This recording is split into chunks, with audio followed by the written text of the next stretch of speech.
जिस देश का राजा व्यापारी, इस देश की जनता भिखारी। भाइयों,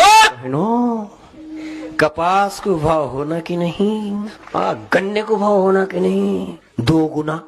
म्हणजे आम्हाला आता कळालंय 11,000 रुपयाचं सोयाबीन 4,000 आले की 2 गुना। ज्या दिवशी या देशाचा प्रधानमंत्री शपथ घेत होता आणि त्या दिवशी प्रधानमंत्र्यांना सांगितलं, मैं गुजराती हूँ, मेरे खून में व्यापार है, आणि त्याच दिवशी माझ्या देशाची काय वाट लागणार आहे हे कळालं। कारण कौटिल्याचं अर्थशास्त्र सांगत होतं, जिस देश का राजा व्यापारी, इस देश की जनता भिखारी। लीडरनं लीडर असावं, डीलर होऊ नये। लीडरनं लीडर असावं, डीलर होऊ नये। पण माझ्या देशाचा प्रधानमंत्री ज्या वेळेला त्या ठिकाणी अंबानी आणि अदानीचा वेजंटपणा काम करतोय, त्या दिवशी मला कळालं आम जनतेचा राजा राहिलेला नाही।